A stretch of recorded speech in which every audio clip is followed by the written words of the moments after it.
Alrighty, hello everybody, this is Karu Show here, and yes, 9 in the morning, I am awake. My sister missed the bus, and had to wake me up. On the other hand, people were looking at me funny because I was holding a mason jar, full of coffee. I thought it was pretty funny. Anyways, when we last left off, Deku had finally just killed a hero, and he had lost his mind, which is whenever Toga appears in front of him. Now, this actually surprises him. He actually goes to reach out and hug her, saying that he's happy that she's back. But as soon as he goes to embrace her, she just disappears, essentially just forming again behind him. She would say that she's not actually alive. You're an idiot, you know that? You finally snapped, and I'm just a figment of your imagination. I'm basically here because I'm what's left of your rational mind. The best thing that it can associate you with. Well, the best thing you can associate me with. Now, what you gotta do is, you got to leave here. This hero just died. People are gonna be coming by, and if not, looking for him. So, go jump into the river and wash off all the blood. Which is when Deku would listen to her, actually running away. He would have been able just to scale up the building somewhat, because he does have that agility. He would be able just to take a running start and actually just being able to leap back and forth between buildings, albeit with a lot of trouble, but maximum effort. Anyways, now then, after Deku washes himself off, this is whenever Shigaraki would actually appear along with Kirigiri. And All For One. They would see Deku essentially jump off the bridge and wash back up on shore, perfectly fine. All For One would just tell Deku that he is here to give him an offer, that he's sure he can't refuse. Deku would say pass, as All For One would say he hasn't even heard it yet. Deku would just say we have better things to do, as he would look at Toga and actually start walking where she's going. As All For One would quite simply say, you can bring her back. Deku would stop in his tracks and immediately turn around, saying, what does he mean? What does he know? As Twice would appear and another Toga would appear. This confuses Deku, as he turns around and he still sees his Toga, the one he remembers. And then he sees All For One's Toga, which he doesn't understand. He would immediately run over and actually go out to reach out to touch her, as he's actually able to hold her and hug her. He just apologizes for failing her. He apologizes for everything. I should have gone with you. I shouldn't have left you alone. I wanted to be a hero and couldn't even save the one I loved. No, I had nothing left. Now then, that's a sad note. Shigaraki would quite simply say, this guy is too unstable. Even more so than Twice. Which Twice would just resent that, as he asks All For One, what does he need? All For One would quite simply say he just needs a bit of his blood. That's all. But he can also come with them, since he essentially has nowhere else to go. Deku would actually follow All For One, and they would actually be asking Deku more questions about his quirk. Deku would quite simply say, the first time he discovered his quirk, it killed his father, which Shigaraki would actually be able to resonate with. actually finding that he pulled out a bit of a repressed memory. Not all of them, just one, which Alpha would actually see, as these two are essentially able to bounce off each other. One able to destroy anything and one able to come back from anything. So, Deku would actually be talking with Shigaraki, and people are finding that their lives are all fucked up. And he's also talking with his new toga. He would try and reference things from back in the past, and just find that she doesn't know anything what he's talking about, which bums him out more, as his toga, the fake one he sees all the time, essentially just keeps reminding him that that's not really me. In fact, I'm not really me. I'm back in that graveyard, rotting away in that little box. Is that what you want from me, Deku? There's gotta be a way to bring me back, you know that, right? The right quirk, the right deal, the right villain, the right hero. Hell, I know all this because you will know all this. I'm just a figment of your imagination. She would pass her hand through Shigaraki's head, along with his chest. Now, as he's saying this, he would actually just say, "Shut up," as he would just swipe his hand across the table, effectively taking out everything in front of him. Shigaraki would see this, and Deku would just run into the next room, actually just angry. He would ball his hands up in a fist and just keep punching and punching at the wall. He does this until his hands break, heal, and then does this over and over again. As he would ask, who has the strongest quirk here? He essentially has some stuff he needs to work on, which he would be introduced to Dabi.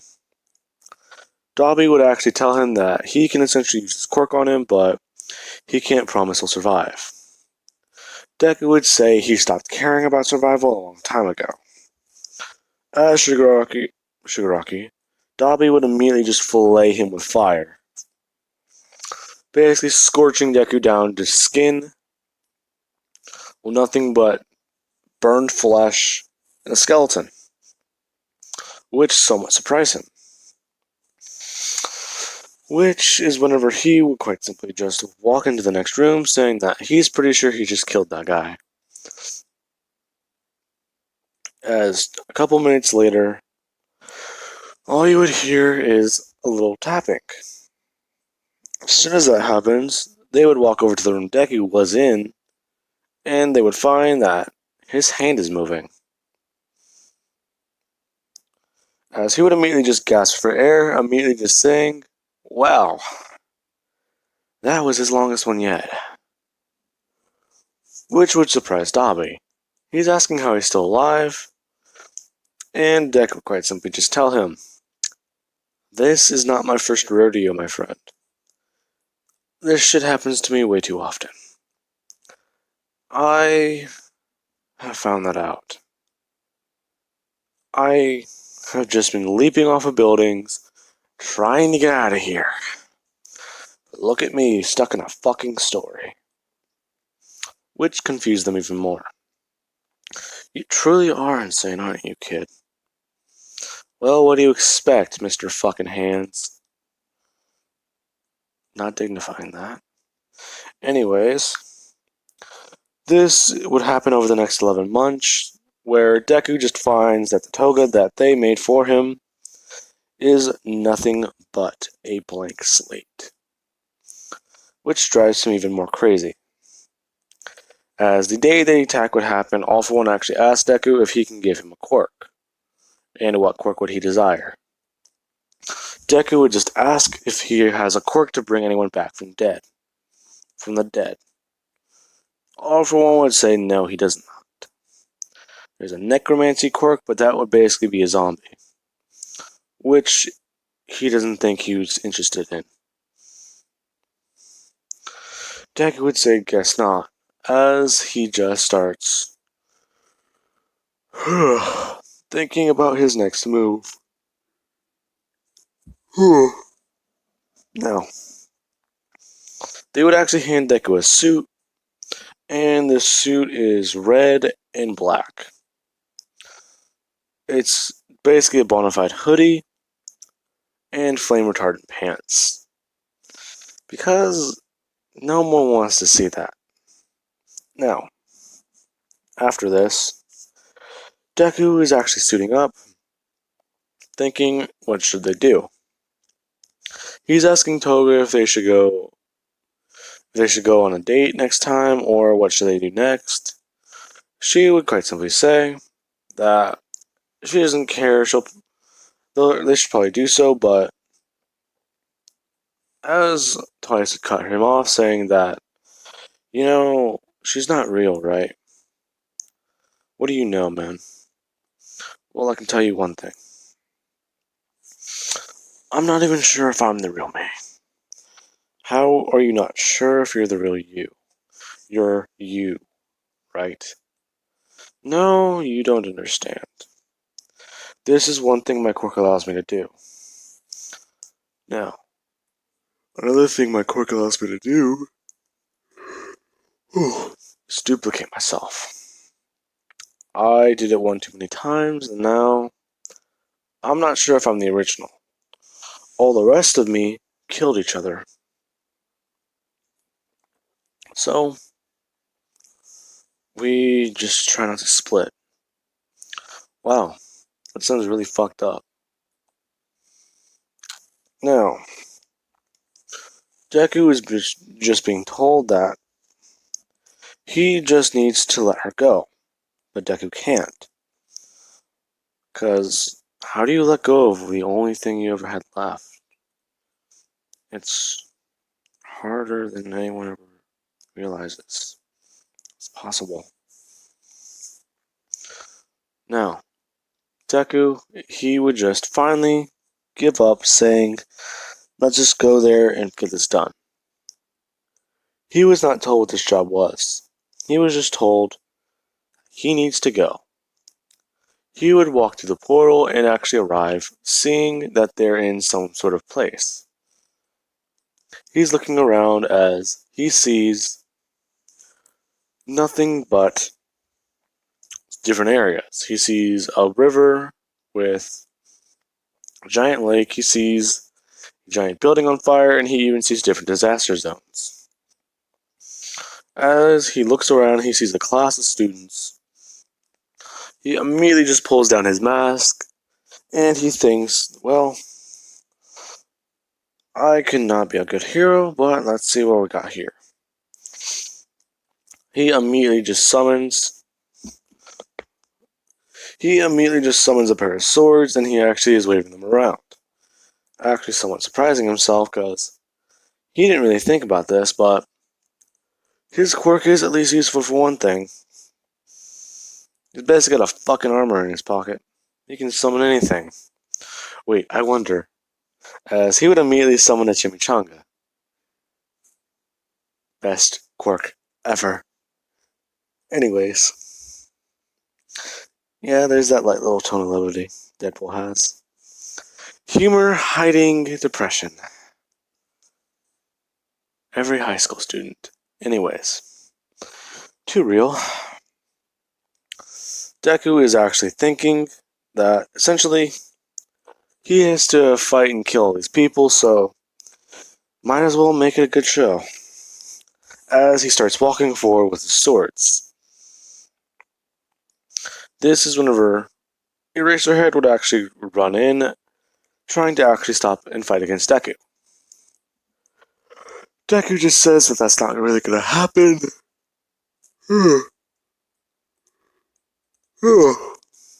And this is whenever Deku would just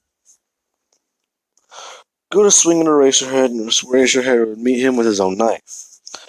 These two are actually fighting and holding each other off, as the students would be split up by Karagiri. As this happens, Deku just thinks, wow. So, this guy's Eraserhead. Well, wonder if he can keep me dead. Probably. No.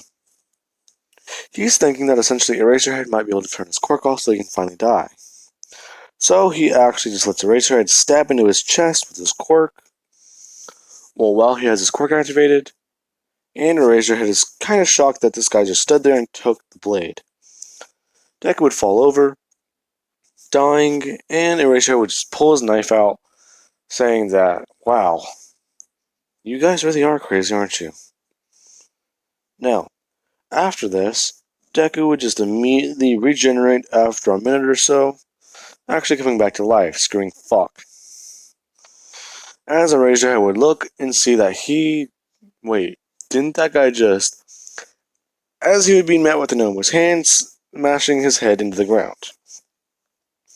Now, as this is going on, Deku is immediately just looking around even more, and this is whenever Bakugo would actually charge in with explosions, and he actually is somewhat concerned, but he looks buffer for some reason. Why is that? Now, as soon as he charges in, he actually would blast Deku in the chest, somewhat creating a hole through Deku's body. Bakugo is shocked, saying he didn't mean to, but the entire hole would just regenerate. As Deku would quite simply say, "Whoa there, hotshot. That was a bit much, don't you think?" Bakugo would immediately freeze, saying, "Wait, that voice, you can't be..." As Deku would immediately just smack him in the head, actually sending him a bit dazed and flying. Now, as soon as that happened, Deku just thinks, well, fuck, now I gotta kill everyone, don't I? As he immediately pulls out an RPG, and he just starts unleashing untold amounts of chaos around the USJ. This is actually causing quite a bit of buildings to collapse, and Deku does one thing he thinks is going to be very funny. He pulls out a lot of barrels full of gasoline, and he actually just pours them into the lake. As soon as he does this, he actually takes out a match, striking it against his boot and actually lighting it on fire, essentially killing whoever was on the boat, along with everybody in the water, turning it into a lake of fire. Quite literally. Now, as soon as that happens, he just pulls out 2 grenade launchers and just starts firing them randomly, killing villains and students in the process. As soon as this happens, Shigaraki's actually looking at Deku, watching him basically wreak more havoc than the Nomu. As Shigaraki would actually run over, telling Deku that he needs to kind of chill out a bit. They were supposed to save the students from All Might. Let's see. Deku would just say, why? Well, we can at least leave one to beg for their life, right? What do you mean? Well, think about it. As soon as All Might walks to the door, I can just chop their head off. Just right there. So, who should we pick? Wait, how about this guy with... What about this guy with balls on his head? Why me? You know what you did, Mineta. You don't even know who I am. Shut the fuck up. Anyways, All Might would come bursting through the door as he would see Deku decapitate Mineta, and he just thinks, no great loss. Oh no, a student. Anyways, as soon as that happens, All Might's fight with the Nomu would begin, and Deku just starts creating one thing he thinks will be very useful. He actually somewhat dragged Aizawa over to a place, took a lot of his blood, and actually doused it in a weapon. Essentially laying it on with like it's barbecue sauce onto a sword. Actually looking at it and examining it and seeing that it looks pretty good. As soon as this happens, he actually runs over and stabs it in All Might's back, surprising All Might, saying, how did that even... As All Might would actually start buffing down a bit on that side. He's asking what this even is, and Deku would quite simply say, Eraserhead's blood. It essentially, when activated, he can erase someone's quirk, but they never said or tried anything with his blood, so might as well give it a shot. As Deku would actually see All Might's weak form, He's kind of confused, saying, well, this is the wrong guy, as he just slices All Might's head off, and it actually rolls over to Bakugo. Basically the only survivor left, along with Kirishima and a little more handfuls. At least half of Class 1A survived. Now, I will actually figure that out in the next episode, but for right now, Deku is just looking at this as he just says, well, too bad that guy was not All Might. Anyways, I'll see you later, Hotshot, as he just creates a portal behind him, falling in it backwards, shouting, ah, shit! And he would disappear. Bakugo is left there, kinda stunned as All Might just died, the villain succeeded, they thought they had the wrong guy, a lot of students just died, and he thinks Deku's a villain now, since he has not heard or seen Deku since Toga died. So he's thinking, well, this has been one hell of a day. Now, I will be leaving this part off of here, guys. I know I just threw all of that into one episode, so I will actually be flipping a coin to find out who in 1A survived and who in 1A died. And Mineta, I just had him literally just executed on the spot. Because who gives a fuck about Mineta? I know I don't. I do not want to see that man's internet history. He is disgusting. Anyway, guys, I hope you enjoyed the video and have an amazing day. Catch you guys later.